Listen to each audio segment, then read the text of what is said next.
So this is an Abbey Archway Royale. I'm going to take you around the van and show you how it all operates. We're going to start off on the near side of the van. The front of the van, you've got a barbecue gas point just here. You've got a locker, which is a wet storage locker, which keep any wet boots or anything like that, for instance, you can keep in there. Next along, you've got the battery locker, as you can see, and you've got the mains power lead coming into the side of the caravan. You've got the wheels. We're going to torque the wheel nuts before you leave site, and then you've got your fridge vents on the side of the van also. At the back of the van, you'll see you've got your wind down legs on either side. So you've got one down on that side, and this side at the moment isn't currently down. Come around to the other side of the van. Got your other storage locker, and then you've got your water tank for the flush tank, so 3.5 litres of water in here, and a cap full of the pink fluid. And in the bottom, you've got your toilet cassette, which I'll show you now. So the toilet cassette, to remove it, you pull up the orange or the yellow handle, pull it out towards you. On the back there, you've got your pressure relief button, so when you're tipping the waste away, the waste doesn't spit and splatter back at you. The neck here turns round and the cap comes off so you can empty the waste out. Before you use this, you'll need to put in 1 litre of water and a cap full of the blue fluid. Below that, you've got your grey waste pipes, so your grey waste pipes pop into here, then come down. And the idea of those is that the water that comes in the front of the van has to come out somewhere. And as you've seen, this is separate to the toilet waste, and they'll go down into a waste master tank. On the front of the van, on this side, you've got your gas flue, or the heating flue, so you'll need to remove this cover before you use the heating on gas or the hot water on gas. You've got your water pump connection on this side at the front. Inside the van, there's a water pump with a blue connection on it. You pull the blue trigger back and push it into the side of the van. It locks in place. And at the bottom here on this side, you've also got your leg winder. Front of the van, the hookup procedure we'll go through in person while you're here on site. And then we've got the gas bottle in the front locker, and the gas pipe work that goes to the regulator, and the gas valve on top. And the water pump is just here, as I said. Blue trigger, pull it back, push it into the van, and that will lock in place. And then you've got your water pump pickup on the other end.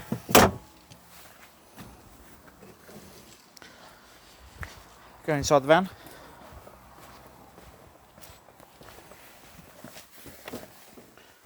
Above the door, you've got your master power switch, so you've got your master power switch on the end here that you turn on. Interior light. Inside the van, your water pump run, so you've got water pump to run to the taps, and the onboard water tank here at the bottom, which I'll explain in a second. Battery level, and then your water level for the onboard water tank. So, down in the front of the van, before you fill the water system, you'll need to do the valve up on. You'll need to connect the water pump on the outside.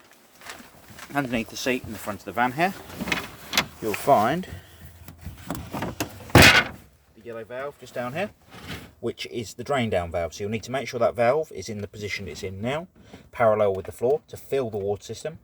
And if you want to drain it down, you'd need to lift that valve upright so it points to the bottom of the seat. So the other tank you've got on board this van is an onboard storage tank, which I've just got to find in this particular van. So this van hasn't actually got an onboard water tank, I do apologise. So slightly different way of doing it. So you open up the taps on each. You open up each tap on the hot side with the valve below the seat shut and the aqua roll connected. You also then open the valve on the sink on the hot side, and also the one on the shower itself. What you'll do is then you'll come over to the control panel above the door, and you'll press the tank run or the fill onto the top side here, which is the tap position, and then the water will start pumping through to each tap on the van. Once the water is running continuously out of each tap on the caravan, you go back to each tap, shut them off, as you can see, and the same with the one just here. Off each tap. So that's each tap now shut off. That's when the water's running out the taps continuously. Now if you want to warm the water on gas, just here on the wall you have a control panel to warm the water on gas. Like I said, you need to remove the cover on the outside of the van. So to warm it up, simply turn this dial round to the gas symbol, and you'll notice a green light has appeared. If it's ignited on gas, the green light will stay lit, and if it fails to ignite, a red light will appear next to it. At the moment the gas bottle is turned off, so it will fail to ignite. When it has ignited, you can control the temperature of the water on this dial here between 30 and 70 degrees of water temperature. I'm going to come back to this dial in a second. If you want to warm the water on electric, in the cupboard here itself, you'll find a control panel here. The water heater is on the switch on the right hand side. Okay, so that is the water heater main control switch, and the space heater switch you can leave on at all times. This one here on the left hand side is the charger for the onboard battery, which again you can leave live at all times. Now if you're towing down the road, so at the moment the water heater's on, which I'm just going to turn off now. Like I said, the main power switch is the space heater, which you can leave on at all times. On this switch here where it says car and van, if you want to run off the 12 volt battery on board the van, you put this switch to the bottom position. And if you wish to run off the car battery, so when you're travelling down the road, you can do that by putting it onto car at the top here. What that'll enable to do, or what will enable to happen then, is when you put it onto car at the top, is it enable the battery on the van to be charged by the car you're towing with, and also allow the fridge to be used as a cool box. If you want to use the heating on the van, you've got two different ways of running the heating again. You've got gas and electric, and that's the dial on the right hand side just here. Now depending on what site you're on, you'll either have 500, 1000 or 2000 watts of power available. So for instance here, we can have 500 watts on of power, and then we can control the temperature on this dial just here. If you're on a site with 1000 or 2000 watts, then obviously select either one of these above or below. So as you can see, 2000 and 1000 watts below. Again, like I said, you can just control the temperature on the dial. If you wish to use the heater on gas, very simple to do. You've got a gas valve on top here. Turn the gas valve round, and in the window down here, when you hold down the pilot light, it'll actually ignite on gas. And in this window, I don't know if I can quite get the right angle at the moment, but in that window down there, around a 45-degree angle, when it has ignited, the gas pilot light will actually light in that window. You can just about see it in that window there. I'm going to turn that back off for now. But once it has ignited, you hold down the gas valve for 5 to 10 seconds, just to allow the thermocouple to warm up. Now on this fan, you've got blown air heating.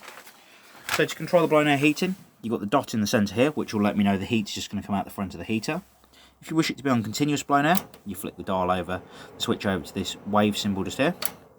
And if you want it to be on thermostat, you put it onto the A here, and then you can control the fan speed on top on continuous or automatic, or essentially thermostatic blown air. The fridge, again, self-ignites on gas, so you spin it around to the gas symbol.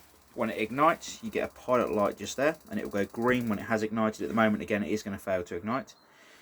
But when it's on gas or mains, you can actually use the dial on this side to control the temperature of the fridge. If you want to use mains power, you put it to the 230 in the centre there. And as you can see, it's now working on mains power. And on the other side again, you've got your temperature control. When you're travelling down the road and you want to use the fridge as a cool box, you have to put it around to the 12 volt mode just here, which will run off the 12 volt supply that comes from the vehicle you are towing with. To turn the fridge off, you put it back to the 0 at the top, and that will isolate the fridge power. The cooker, fairly self-explanatory.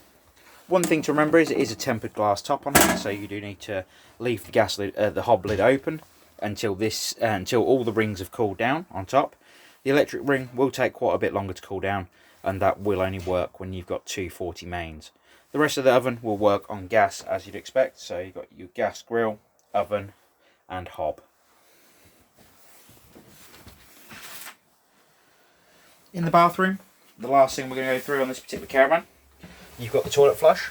So on top here, you've got an electric flush, and you've got a toilet full light. So what that indicator light will let you know is when the toilet cassette in the bottom of the van is full, which I showed you on the outside. The toilet does turn for your convenience, so you can turn it round to an angle that's more suited. And at the bottom here, you have your waste flap, which we do advise you open before you go to the loo, as it will allow the waste to go into the waste cassette itself. When you are finished with the loo, we do advise that you shut that again so no smells travel up inside the van. And also, when you are emptying the cassette from underneath the van, you need to make sure the toilet is pointing towards the door rather than turned. If it is turned at all, it will not allow you to remove the cassette from underneath the van. The shower system in the van works the same as your household once you've got the hot water on, etc. And that will, and you will need to boost it on gas if you're going to shower on board the van.